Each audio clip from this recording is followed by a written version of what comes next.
atau miskin, maka semua manusia pada asalnya pasti menginginkan kekayaan, karena hal itu sudah diabadikan dalam Al-Quran.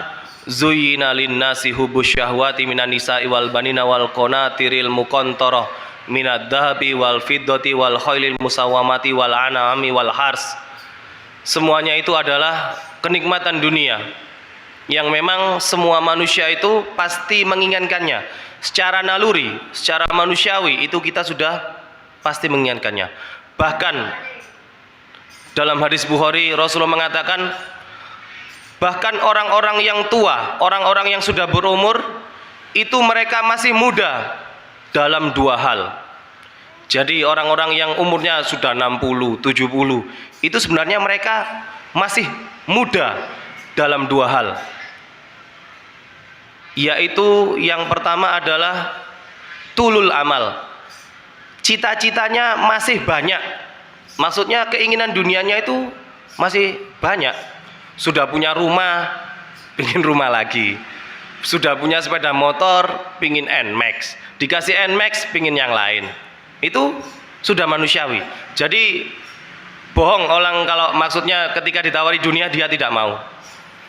Bahkan dalam hadis yang lain Rasulullah mengatakan, seandainya anak Adam memiliki satu bukit emas itu kan ya beratnya kan emas tontonan, itu berapa triliun. Seandainya dia diberikan satu bukit emas, pasti dia menginginkan bukit yang kedua. Seandainya dia diberi yang kedua, pasti menginginkan yang ketiga. Dan hal itu tidak akan pernah selesai sampai lambungnya dipenuhi dengan pasir. Maksudnya sampai meninggal pun orang itu memang kecenderungan kepada hartanya itu memang sudah ada. Yang penting cara mengelolanya. Karena Rasulullah pernah bersabda, sebaik-baik harta adalah harta di tangan orang yang soleh. Dengan kata lain, orang Islam itu boleh bercita-cita supaya kaya atau berusaha kaya. Kenapa? Karena harta yang paling baik adalah harta yang di tangan orang soleh, sehingga orang-orang yang di sekitarnya itu bisa mendapatkan kebaikan dari harta tersebut. Kemudian kembali ke hadis yang tadi, orang tua itu masih muda dalam dua hal. Yang pertama tadi kan panjangnya angan-angan. Yang kedua adalah hubbud dunya, kecintaannya kepada dunia. Tapi kecintaan kepada dunia ini sebenarnya tidak terlarang secara mutlak. Karena ada seorang sahabat yang bernama Amr bin As, dipanggil oleh Rasulullah ketika Rasulullah mengutusnya sebagai panglima perang. Amr bin As ya. Kemudian Rasulullah mendoakan, semoga engkau mendapatkan kemenangan dan mendapatkan ghanimah yang banyak. Sahabat tersebut protes, ya Rasulullah, saya ini masuk Islam nggak butuh harta, saya ingin berjuang pada Islam saja. Maksudnya semata-mata cuman ingin lillahi kalimatillah, meninggikan kalimat Allah. Saya nggak butuh ghanimah. Kata Rasulullah, jangan, karena sebaik-baik harta itu adalah di tangan orang yang soleh. Karena kalau di tangan orang yang soleh itu nanti semuanya kecipratan atau mendapatkan kebaikannya. Terutama lagi di bulan Ramadan, Rasulullah itu adalah manusia yang paling mulia. Rasulullah pernah bersabda, kami para nabi itu ketika diminta sesuatu tidak pernah ngomong tidak. Jadi para nabi dan rasul ketika diminta oleh pengikutnya, Rasulullah pernah dalam satu waktu diberikan baju baru oleh bangsawan. Langsung ada sahabat, ya Rasulullah berikan saya baju itu. Dikasih. Sahabat yang lain tahu Rasulullah itu nggak mau atau tidak pernah menolak permintaan seseorang, sehingga sahabat yang lain itu marah pada sahabat ini, sehingga terjadi keributan. Akhirnya Rasulullah bersabda, sesungguhnya kami para nabi itu tidak pernah menolak ketika diminta untuk memberikan sesuatu. Tapi kalau kalian bersabar atau qanaah, itu lebih baik, dan tidak ada pemberian yang lebih baik daripada kesabaran itu sendiri. Kemudian kita juga tahu dalam urusan harta ini, dalam hadis yang berkaitan dengan surat Al-Falaq ayat terakhir, wa min syarri hasidin idza hasad. Dan kita sebenarnya terlarang untuk iri. Cuman ada dua pengecualian, itu dalam hadis riwayat Bukhari, la hasada illa fisnataini. Tidak ada keiri hatian yang diperbolehkan kecuali pada dua hal saja. Yang pertama itu adalah orang yang diberikan Al-Quran atau hafalan Al-Quran atau pengetahuan tentang Al-Quran dan dia mengamalkannya, kita boleh iri. Yang kedua adalah orang yang diberikan keluasan harta oleh Allah dan dia menginfakkan di malam dan pagi hari. Jadi kalau sekedar orang kaya kita nggak boleh iri, tapi kalau orang kaya suka infak wajib iri. Ya, jadi orang kaya suka infak kita wajib iri. Wajib irinya bukan karena kekayaannya saja, tapi sebenarnya karena infaknya. Karena fadilah kekayaan kalau kita ukur secara duniawi, orang yang bisa umroh dan haji itu perlu harta. Orang yang bangun masjid perlu harta. Orang yang mengadakan bukber atau apa perlu harta. Jadi harta ini bukan sesuatu yang terhina. Asal wasilah atau caranya itu benar, maka dia bisa mengantarkan seseorang ke surga. Makanya kalau seseorang itu cinta hartanya, itu justru diberikan ke orang lain. Dalam hadis riwayat Muslim, Bukhari ya, dikatakan anak Adam itu mengatakan hartaku, hartaku. Jadi dia mengatakan ini hartaku, itu hartaku. Padahal kata Rasulullah, hartanya itu cuman ada 3. Yang dia makan itu nanti jadi kotoran. Yang dia jadikan, yang dia pakai, maksudnya yang jadi pakaian, mobil apa, itu nanti lapuk. Ya, NMAX sebagus-bagusnya kalau sudah umur 100 tahun ya jadi rosokan. Sedangkan harta yang dia berikan orang lain, itulah harta dia yang sesungguhnya. Jadi orang yang sayang hartanya itu justru diberikan kepada orang lain. Kalau dipakai diri sendiri, itu ya sudah selesai. Maksudnya tidak ada hisapnya. Yang untuk kebutuhan sehari-hari ya, makan yang biasa tidak ada hisapnya. Pakaian yang kita pakai sehari-hari itu tidak ada hisapnya. Tapi kalau pakaiannya sudah berlebih, lemarinya kotak 4 itu full, nah ini jelas ada hisapnya karena sudah melebihi dari kebutuhan primer. Rasulullah itu pernah pada satu hari dalam hadis riwayat Muslim duduk-duduk. Rasulullah jalan ya, ngelihat Abu Bakar dan Umar duduk-duduk di masjid. Kenapa engkau duduk-duduk sini? Jawaban mereka, ya Rasulullah, yang membuat kami duduk-duduk sini itu ya sama seperti yang membuat Anda jalan keluar rumah. Ternyata bertiga ini kelaparan.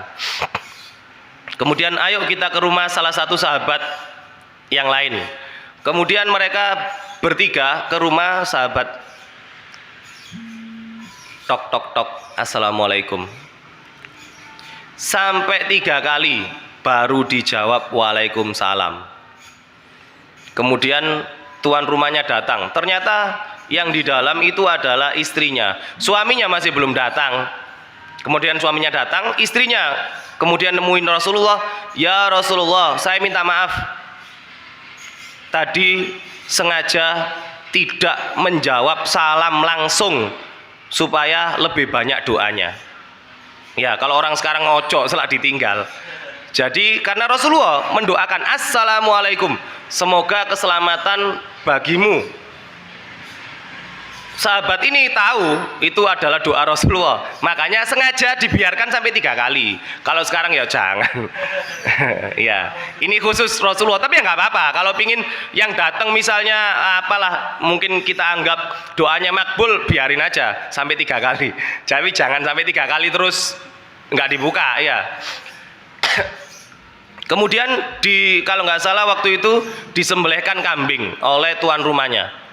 Kemudian Rasulullah ketika selesai makan, Rasulullah mengatakan, membacakan ayat Al-Quran, summa latus alunna yaumaidin anin naim. Nikmat ini pasti ditanya di hari kiamat. Jadi karena itu kan sudah berlebihan ya, istilahnya kan makan enak. Ya kalau kita misalnya takjil berbuka biasa itu insya Allah nggak ditanya. Tapi jam habis isya habis taraweh lapar makan lagi ya ditanya. Ya karena itu sudah lebih dari kebutuhan. Kemudian dalam hadis riwayat Muslim, qad aflaha man aslama wa ruziqa kafafan wa qanna'ahu Allahu bima atahu. Ya. Sungguh beruntung orang yang diberikan orang yang masuk Islam, man aslama. Kemudian dia diberikan rizki yang cukup, maksudnya dia diberikan kekayaan. Dan Allah menjadikan dia puas terhadap rezeki tersebut dan apa yang telah Allah berikan kepadanya. Jadi ini kaitannya dengan qanaah. Jadi orang yang kaya itu kalau dia tidak punya sifat qanaah tidak pernah selesai. Ya, kalau membandingkan kepada orang lain itu memang tidak selesai. Makanya ada tips dari Nabi supaya kita lebih menghargai nikmat Allah yang diberikan kepada kita itu, unduru ila man huwa asfala minkum wala tanduru ila ma huwa fauqakum. Ketika urusan dunia jangan lihat orang yang di atas kalian, nggak ada selesainya. Lihatlah orang yang keadaannya di bawah kalian. Fahuwa ajdaru alla tazdaru nikmatallahi alaikum. Karena yang demikian itu lebih patut supaya kalian itu menghargai nikmat yang ada pada kita. Orang yang masih bisa jalan itu kalau ngelihatnya orang yang naik kendaraan ya nggak bakal selesai. Lihat orang yang misalnya diberikan cacat pada kakinya, itu baru dia masih bisa bersyukur. Cuman masalahnya kalau yang seperti ini kan nikmat itu kadang terasanya kebanyakan manusia itu kalau sudah hilang ya baru terasa. Sama kayak nikmat, kenapa kok nikmat kesehatan sama nikmat waktu luang ini dikatakan oleh Rasulullah sering terlewatkan oleh manusia? Karena nikmat sehat itu terasanya kalau sudah sakit. Kalau pas sehat ya nggak ada rasanya. Orang coba dilihat, nggak ada yang alhamdulillah saya sehat, nggak ada. Cuman kalau sudah sakit baru enak. Lihat orang sehat itu enak. Ya ini sudah telat ya, makanya sering terlupa. Kemudian nah ini tadi orang-orang kaya itu memang fadilahnya banyak ya, terutama dalam urusan ibadah-ibadah yang memang membutuhkan modal. Nah tapi ternyata dalam Islam fadilah miskin itu juga banyak. Rasulullah ketika Isra Mi'raj itu ya diajak jalan-jalan lah ke neraka. Kemudian Rasulullah mengabarkan kepada para sahabat, sungguh ketika Isra Mi'raj aku melihat neraka, kebanyakan penghuninya adalah siapa? Penghuni neraka paling banyak wanita. Jadi wanita itu penghuni neraka paling banyak. Kemudian Rasulullah mengatakan penyebabnya adalah mereka kufur. Sahabat tanya, ya Rasulullah, apakah mereka itu kufur kepada Allah dan Rasulnya? Bukan, mereka itu kufur kepada suaminya. Seandainya kalian para suami seumur hidup melakukan kebaikan, kemudian istri kalian melihat satu kesalahan saja, niscaya istri kalian akan mengatakan, sungguh aku tidak pernah melihat kebaikan sedikit pun padamu. Ini pasti benar yang menyampaikan Rasulullah soalnya, bukan saya. Ya, jadi ini sudah tabiat wanita, jadi dipahami. Kemudian aku juga ke surga, dan sungguh aku melihat kebanyakan penghuninya adalah siapa? Kok enak lagi-lagi? Bukan. Neraka wanita. Kalau surga kebanyakan adalah orang miskin. Kalau kita pakai ilmu mantik, berarti yang paling sulit masuk surga adalah wanita yang kaya. Iya, wanita kaya itu paling sulit masuk surga. Sedangkan laki-laki miskin itu paling cepat masuk surga. Jadi kalau yang pingin kaya sudah kaya ya sulit masuk surga. Dan juga dalam hadis riwayat Ahmad dikatakan ketika orang-orang miskin itu sudah di surga, itu orang-orang kaya masih tertahan penghisapannya. Itu jaraknya kalau dalam satu hadis setengah hari. Tapi setengah hari di sisi Allah, di sisi urusan akhirat, satu harinya itu 1000 tahun. Jadi orang miskin itu sudah menikmati kehidupan surga, orang kaya masih tertahan karena semuanya harta dihisap. Dapat dari mana, digunakan untuk apa, semuanya. Kalau orang miskin ya sekedarnya kan. Rumah satu itu nggak dihisap. Kalau sudah punya rumah lebih dari satu, ya dihisap. Ya alhamdulillah kalau rumah masih satu. Kalau dua, dipersiapkan di hadapan Allah tanggung jawabnya. Dapatnya gimana, halal atau enggak, itu semuanya. Jadi kalau yang primer nggak ditanya. Lebih dari primer ditanya. Sendal satu, ya jangan sampai sendal satu. Sendal satu pasang, itu nggak ditanya.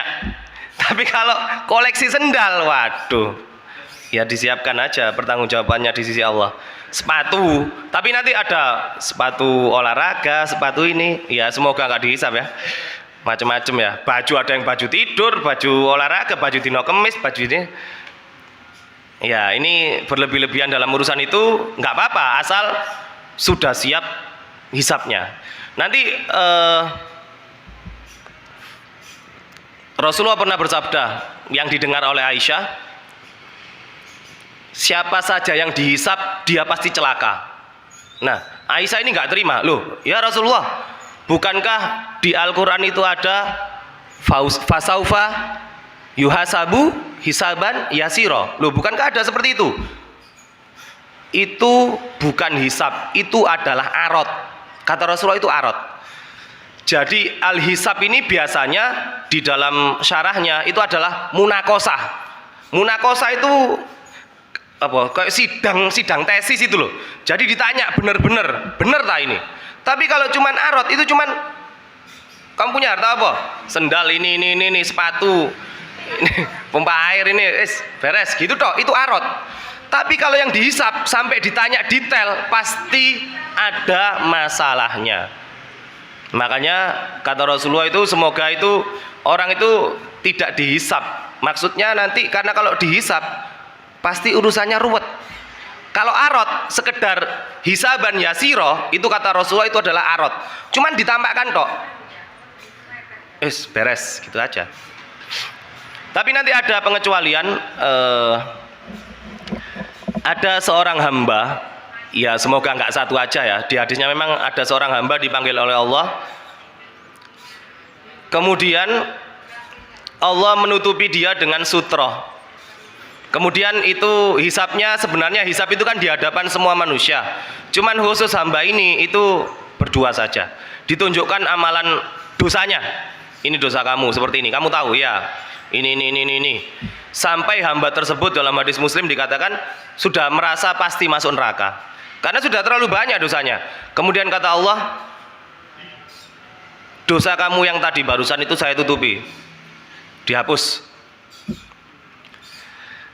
Ini adalah orang-orang yang mungkin kalau di hadis yang lain, man satara musliman satarallahu lahu yaumal qiyamah. Barang siapa yang menutupi aib saudaranya, maka Allah akan menutupi aib dia di hadapan semua makhluk alam semesta. Misalnya ada yang mokel sembunyi-sembunyi di kamar, nggak usah diceritakan. Itu urusan dia sama Allah. Beda sama yang mokel pinggir jalan kelihatan kakinya tok itu. Ya apa itu? Kecuali dia sengaja pakai helm teropong. Nah itu nggak perlu ceritakan. Berarti dia berusaha untuk nggak ketahuan mokelnya. Maksudnya orang-orang yang melakukan dosa sembunyi-sembunyi nggak perlu diceritakan. Itu nanti kalian atau kita ditutupi dosanya di hadapan semua makhluk nanti. Minum bir misalnya sembunyi-sembunyi di pekarangan nyari, sudah selesai urusan dia sama Allah. Karena dia urusannya kan tidak merugikan orang. Jangan beda sama pencuri sembunyi-sembunyi ya jelas. Ini lain lagi. Ini kan yang urusan kedoliman sama orang lain.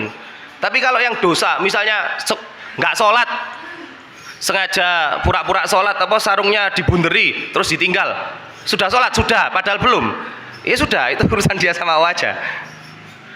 Itu kalau kita menutupi orang yang dosanya sembunyi-sembunyi seperti itu, maka Allah pasti menutupi kita. Sabda Rasulullah dalam hadis Bukhari itu, kullu ummati mu'afun. Semua umat Nabi Muhammad itu berhak mendapatkan ampun. illal mujahirina, kecuali orang-orang yang melakukan dosa terang-terangan. Kalau orang masih takut ketahuan dosanya, itu masih ada peluang untuk diampuni. Tapi kalau sudah terang-terangan, dan dalam hadis tersebut, dan termasuk orang-orang yang terang-terangan itu adalah dia melakukan dosa di malam hari, kemudian Allah menutupi dosanya, di pagi hari dia ceritakan. Kebalikannya sama, dia melakukan pagi hari, ditutupi oleh Allah, nggak ada yang tahu dosanya, tapi di malam hari dia menceritakan.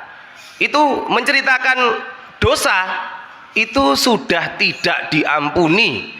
Jadi kalau kita, siapa yang nggak pernah melakukan dosa? Nggak mungkin kan? Tapi nggak perlu diceritakan. Ada orang yang malah bangga dengan, oh dulu masa kelam saya, dulu saya ngombe-ngombe. Justru nggak diampuni. Nggak usah cerita. Buat apa? Buat apa bangga sama dosa? Yang cerita tentang ibadah aja nggak boleh, ini cerita dosa lagi.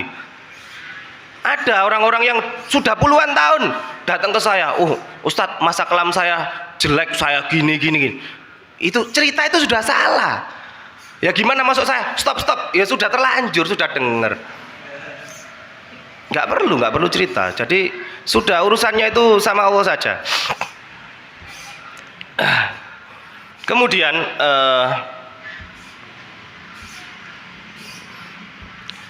Rasulullah bersama para sahabat itu pernah ya kayak ginilah pengajian. Kemudian ada orang bajunya compang-camping, wajahnya itu berdebu lah, kita tahu di padang pasir.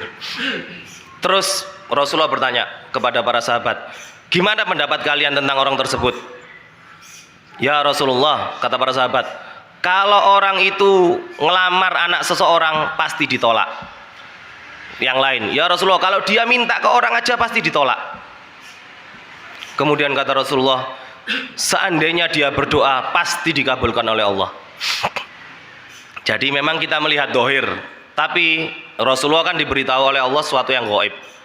Jadi orang yang seperti itu, makanya kata Rasulullah, wa ma tunsoruna wa la turzakuna illa bidu'afaikum, dan tidaklah kita ini mendapatkan rezeki dan Islam itu mendapatkan pertolongan kecuali karena orang-orang yang lemah, orang-orang yang miskin di antara kita. Misalnya orang-orang yang kaya berdoa minta hujan, ya nggak bakal dikabulkan. Hujan itu doanya orang-orang yang miskin. Islam menang itu doanya orang yang miskin. Dan tidaklah orang Islam itu mendapatkan rezeki atau pertolongan kecuali bidu'afaikum. Jadi memang orang kaya itu tugasnya bukan doakan Islam, tapi membantu Islam dengan hartanya. Orang yang hafal Al-Quran atau mengerti ilmu Al-Quran membantu Islam dengan ilmunya. Orang yang memiliki misalnya kemampuan tenaga membantu Islam dengan tenaganya. Jadi semua itu sudah ada porsinya masing-masing. Jangan orang kaya membantu Islam dengan doanya, nggak diperlukan. Justru orang miskin itu diperlukan doanya. Dalam hadis riwayat yang lain, orang yang miskin atau yang kekurangan itu diperlukan doa dan keikhlasan mereka. Jadi memang kalau minta doa ke orang miskin, bukan ke orang kaya. Ke orang kaya minta sumbangan, ya istilahnya seperti itu. Jadi semuanya itu sudah ada bagiannya masing-masing. Kemudian nah, tapi yang jadi masalah itu kan definisi miskin itu yang seperti apa. Yang jelas orang yang minta-minta itu bukan miskin kalau versi Al-Quran sama hadis. Lil fuqara'il ladzina usiru fi sabilillahi la yastati'una darban fil ard yahsabahumul jahilul aghniya minat ta'affufi ta'rifuhum bisimahum la yas'aluna nasa ilhafa. Jadi dari Al-Baqarah ini, ayat Al-Baqarah ya, sama seperti hadis. Di dalam hadis riwayat Bukhari itu, miskin itu bukan yang menolak satu makanan, satu suap atau dua suap. Tapi orang miskin itu adalah orang yang la yas'alunan nasa ilhafa, ya sama seperti ayat tadi ya, tidak meminta kepada manusia dengan memaksa. Kalau sudah datang ke rumah itu sudah memaksa. Saya ketika di Mesir nggak pernah ngelihat pengemis ke rumah, itu nggak pernah. Kalau di pinggir jalan masih ada. Kalau mau ditimbang yang di pinggir jalan diem sama yang datang ke rumah, mendingan yang diem. Karena ayatnya kan la yas'alunan nasa ilhafa. Dia tidak meminta paksa kepada manusia. Yang diem itu ya memang kadang minta ya, cuman kan lebih apa ya? Lebih pasif ya, lebih pasif. Di sebelumnya ayatnya itu ya sabahumul jahilul aghnia minat ta'afufi ta'rifuhum bisimahum. Jadi yang lebih layak diberi itu adalah orang-orang yang menjaga harga dirinya. Maksudnya dia itu orang lain menyangka dia orang kecukupan, padahal dia kekurangan.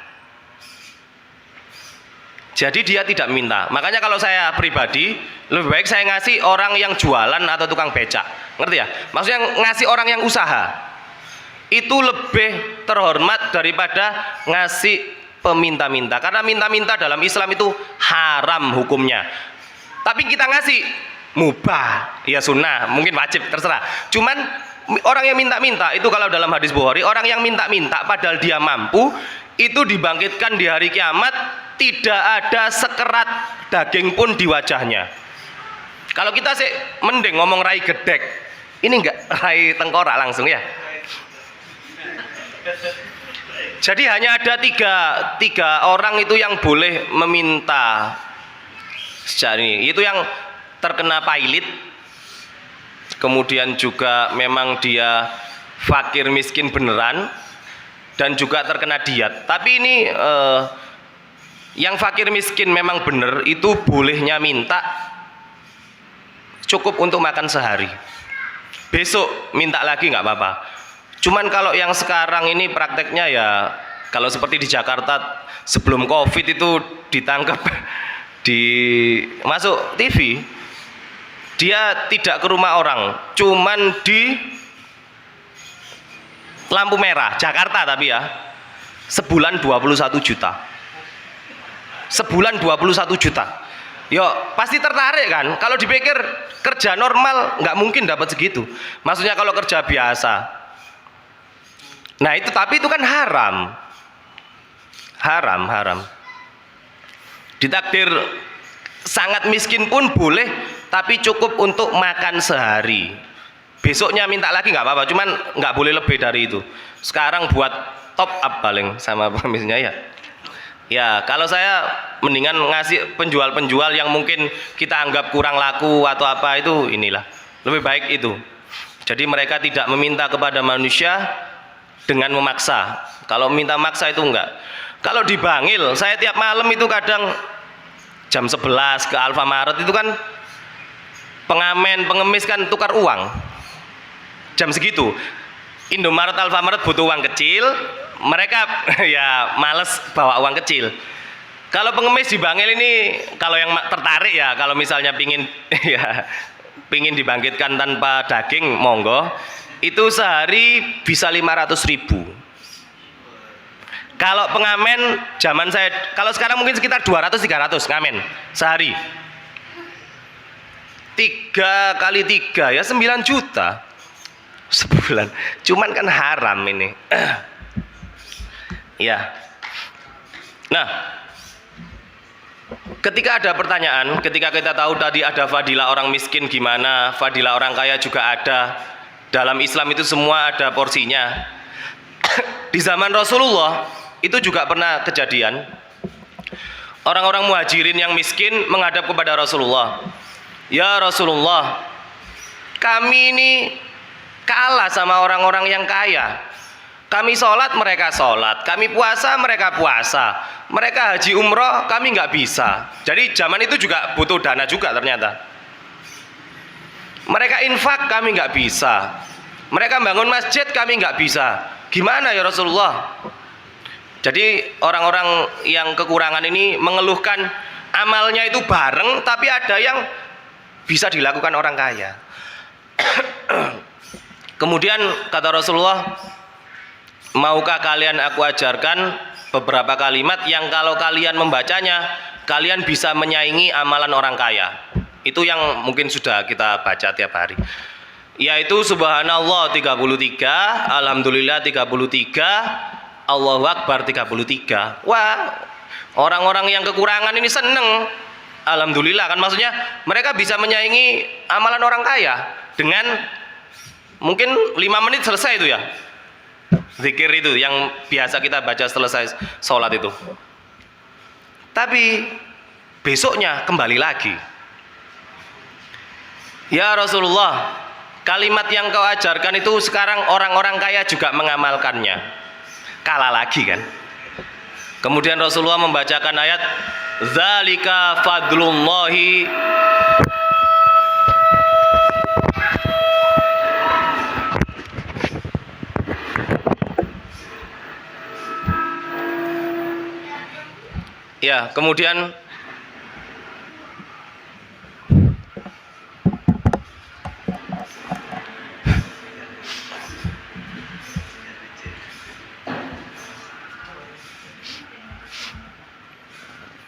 ya, kemudian Rasulullah membacakan ayat Zalika fadlullahi yu'tihi mayyasha.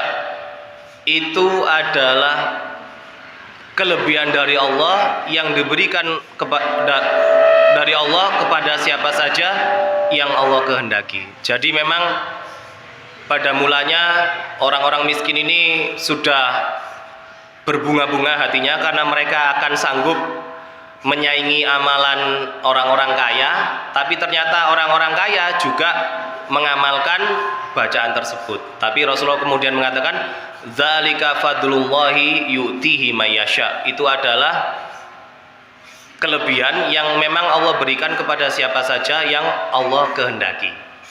Nah, kemudian hal tersebut pernah ditanyakan kepada Ibnu Taimiyah, ya Syekhul Islam ya. Wahai Ibnu Taimiyah, siapakah yang lebih baik? Orang kaya yang bersyukur atau orang miskin yang bersabar? Ya, kalau lebih luas mungkin bisa kita rubah, orang yang bersyukur dengan kelebihannya atau orang yang bersabar dengan kekurangannya. Nggak mesti harta ya, apa saja.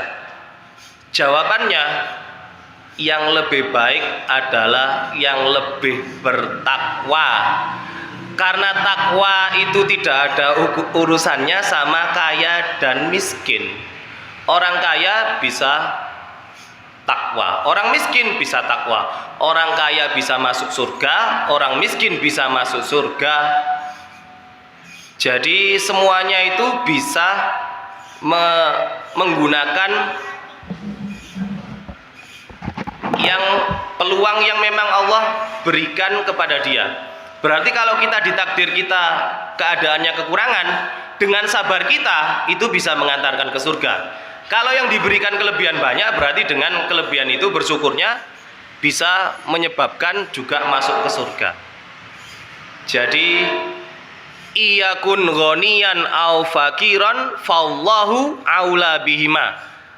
Entah kamu itu sugih, entah kamu itu kaya, entah kamu miskin, yang lebih penting ya ketakwaan kepada Allah. Iya, jadi miskin itu tidak ada alasan untuk tidak bertakwa, karena banyak juga fadilah miskin, bahkan doanya itu jauh lebih makbul, rezeki dan lain-lain. Sedangkan orang kaya, dia harus lebih banyak berhati-hati, karena kabar dari Rasulullah yang lebih banyak masuk surga adalah orang miskin. Berarti orang kaya kan jarang.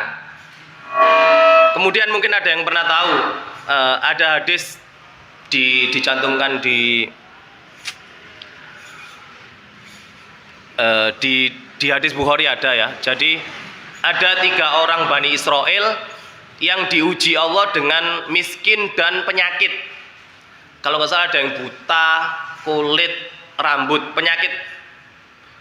Ketika diuji 3 hal, mereka berhasil. Jadi diuji dengan kekurangan itu berhasil 3. Kemudian malaikat mendatangi mereka dan nawari mereka, berdoalah kepada Allah, pingin apa? Mereka pingin kekayaan semua kan. Setelah kaya, malaikatnya datang kemudian nyamar jadi orang miskin, minta 2 gagal, 1 berhasil. Jadi prosentase orang kalau diuji dengan kekurangan itu 100%, banyak yang sabar. Tapi kalau diuji dengan kekayaan hanya 1/3 yang berhasil. Jadi 3 orang yang awalnya miskin kemudian dikayakan, miskin penyakitan 3 orang, semuanya sabar. Tapi ketika sudah kaya, sehat, yang berhasil cuma 1. Jadi ketika orang diuji dengan kekayaan, itu lebih banyak yang gagal. Jadi boleh minta kaya, tapi yang tadi irinya kepada orang kaya yang suka infak. Kalau cuma kaya tok. Dan kita perlu mengingat hadis Rasulullah dalam riwayat Bukhari. 3 orang yang pertama kali dihisab itu masuk neraka. Ya, yang pertama itu orang yang berjihad fisabilillah, tapi ternyata dia niatnya supaya disebut pemberani. Yang kedua itu orang yang hafal Al-Quran dan mengamalkannya, tapi dia itu supaya viral. Ya, maksudnya supaya disebut sebagai qori atau ustadz. Dia juga masuk neraka. Yang ketiga ini, yang hubungannya dengan yang sekarang itu, dia orang kaya yang suka berinfak. Kemudian ditanyakan kepada Allah, wahai hambaku, ini adalah kenikmatan yang telah aku berikan kepadamu. Apa yang kamu lakukan terhadap nikmat itu? Ya Allah, aku di dunia dulu menginfakannya kepada orang-orang yang membutuhkan, kepada masjid, kepada ini. Kata Allah, bohong. Kamu menginfakannya supaya disebut orang sebagai dermawan atau orang yang loman. Kemudian Allah memerintahkan malaikat untuk menyeret dia di mukanya, ala wajhihi. Jadi kalau kita nyeret orang kan tangan, ini enggak, kakinya yang diseret, jadi mukanya yang di bawah. Malaikat nyeret itu wajahnya yang di bawah, dilempar ke neraka. Jadi ada resiko kalau niatnya salah ya. Nah, tapi nanti ada bagi orang-orang yang memang ditakdirkan di dunia ini mungkin kita anggap kurang, itu ketika hari kiamat sudah selesai, penghisapan sudah selesai, sebelum orang dimasukkan ke surga dan neraka, Allah memanggil malaikat untuk memerintahkan 2 hal. Yang pertama, tolong, ya istilahnya Allah memerintahkan kepada malaikat, panggilkan calon penghuni neraka yang hidupnya paling enak di dunia. Jadi dia ya kafir, soge, keluarganya nggak ada masalah, sakinah mawaddah warahmah. Kemudian dia juga secara sosial baik, tidak punya penyakit, hidupnya paling enak wis di dunia. Kemudian kata Allah, celupkan dia sebentar ke neraka. Namanya dicelup itu kan dimasukkan sebentar, dikeluarkan. Jadi ini belum yang abadi, belum.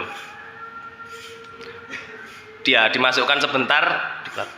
Terus dipanggil kepada Allah, wahai hambaku, apakah engkau di dunia pernah merasakan kenikmatan? Hamba tersebut menjawab, ya Allah, aku di dunia tidak pernah merasakan kenikmatan sama sekali. Bahkan aku tidak tahu apa itu kenikmatan. Jadi ini calon penghuni neraka yang kenikmatannya paling pol di dunia. Setelah dicelup sebentar, nggak terasa. Kebalikannya, Allah memerintahkan malaikat untuk mengambilkan calon penghuni surga yang hidupnya paling melarat, merana di dunia. Sakit-sakitan, dibully, paketan habis, nggak punya rumah, ya keluarganya hancur, miskin, wis paling nggak enak wis. Kemudian celupkan dia sebentar ke surga, dibawa lagi ke hadapan Allah, ditanya, wahai hambaku, apakah di dunia engkau pernah merasakan kesengsaraan?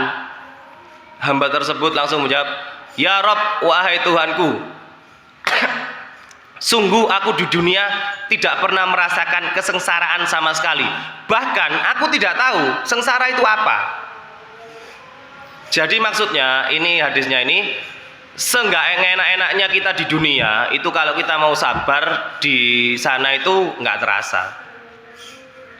Ya, jadi kehidupan kita, wah, bahkan ada orang yang sampai mencari jalan keluar bunuh diri, padahal cuma dibully bunuh diri, malah masuk neraka kan akhirnya kan. Maksudnya nggak enaknya di dunia pun itu kalau orang mau bersabar, di akhirat itu sudah tidak ada rasanya. Makanya sabda Rasulullah, hujibatin nar bisyahwat. Neraka itu diliputi dengan sesuatu yang memang disukai manusia. Contohnya paling gampang, mokel sama puasa. Kalau secara tabii, ya enakan mokel, makan ya, yang kecil-kecil itu loh. Ini tadi asar wudhu kumur 3 kali, yang keluar airnya 1, yang 2 nggak tahu kemana. hilaf mungkin ya. Sengaja wudhu dengan air degan misalnya ya kan. Ya kalau dipikir, ya buat apa lapar-lapar sama ini. Makanya neraka itu diliputi dengan sesuatu yang memang disukai oleh syahwat. Nipu orang sama kerja, ya enak nipu cepet. Atau apa tadi, minta-minta pengemis sama kerja asli, ya banyakan pengemis, cuman kan haram. Tapi hujibatil jannah bil makari, kebalikannya, surga itu diliputi dengan sesuatu yang memang dibenci manusia pada asalnya. Kita ini kalau tidak ada keimanan, orang-orang ibadah itu kan kalau laki-laki ya, mulai sejak balik sampai mati nggak ada liburnya sholat. Kalau perempuan masih ada. Laki-laki yo nggak ono libur. Sampean pingsan 3 hari yo bangun yo ngerjakan sholat 3 hari. Koma setahun yo ngerjakan sholat setahun itu sebisanya. Nggak ada liburnya. Itu kan berat, sesuatu yang dibenci asalnya. Ya kalau dipikir kan ya berat. Menginfakkan harta ini kan ya mending buat sendiri kalau mikirnya untuk dunia saja. Makanya ketika awal mula surga itu diciptakan, diperlihatkan kepada malaikat Jibril oleh Allah. Malaikat Jibril mengatakan, sungguh tidak ada orang yang tidak ingin ke sini.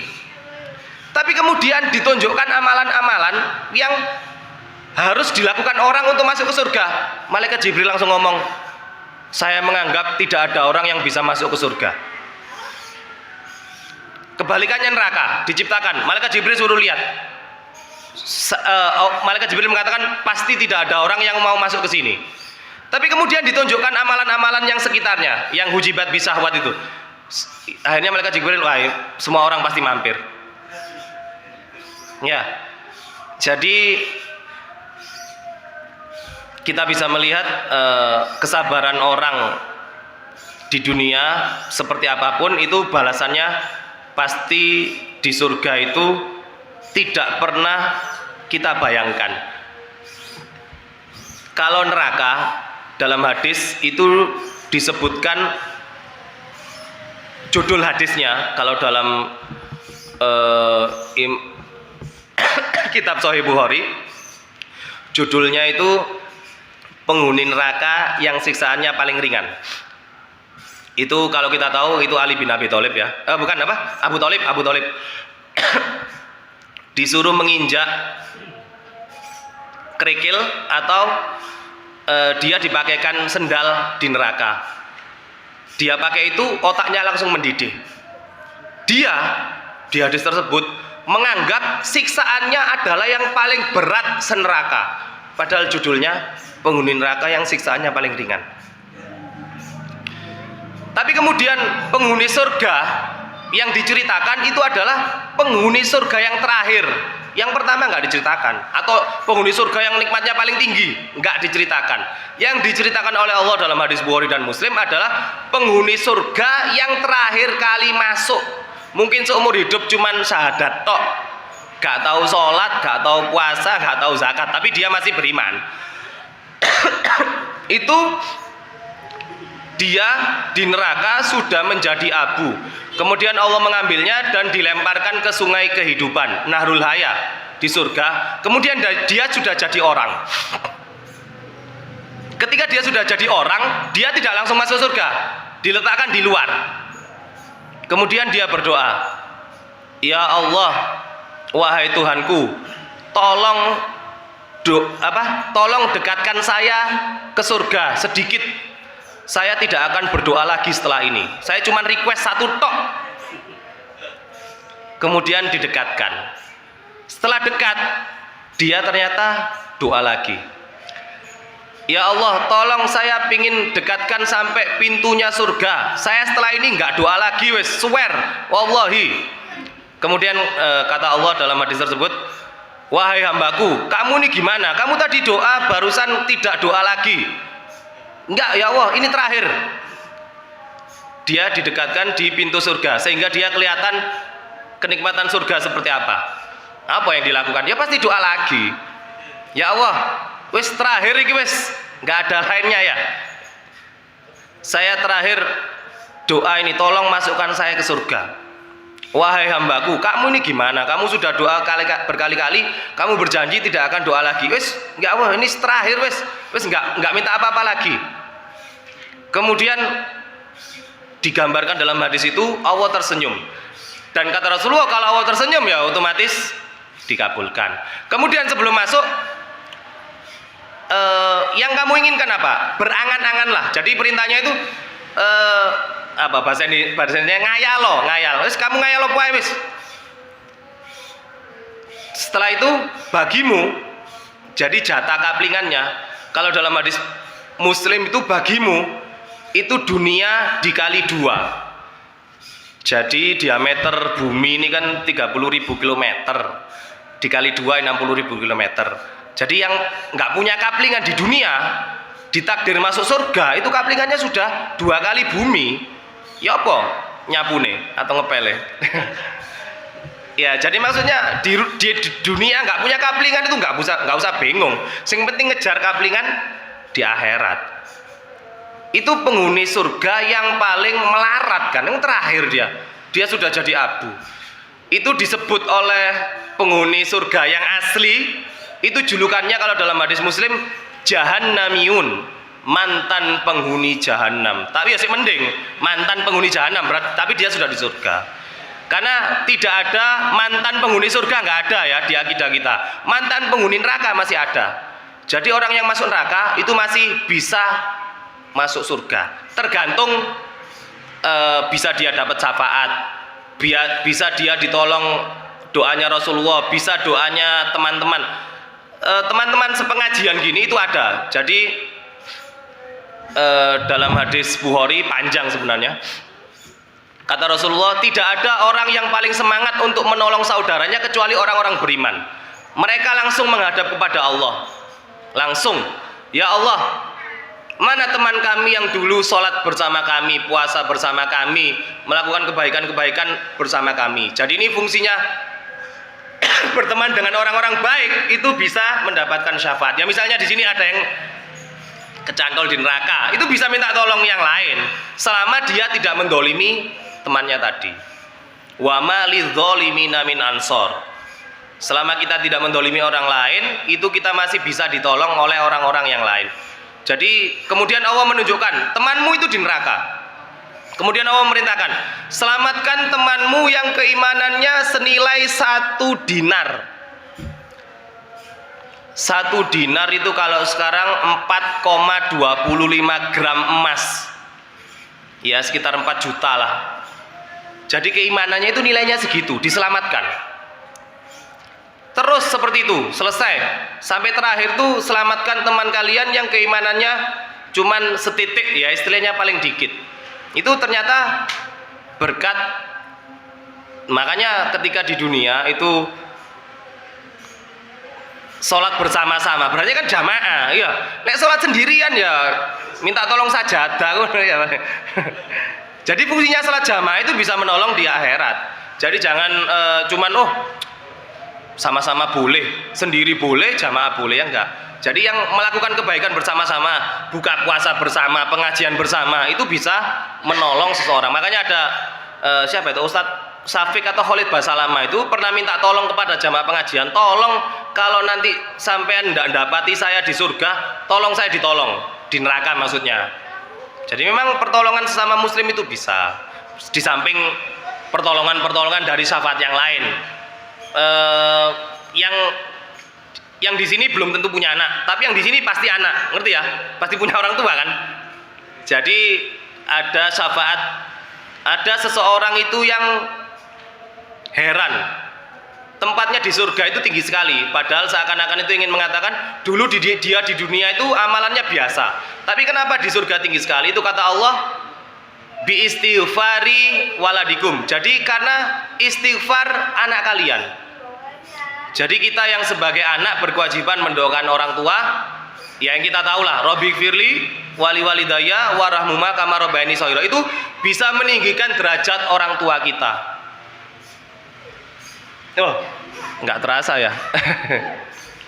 Ya mungkin kita cukupkan sekian karena memang sudah hampir berbuka. Dan kata Rasulullah itu, manusia itu senantiasa dalam kebaikan selama mereka menyegerakan berbuka.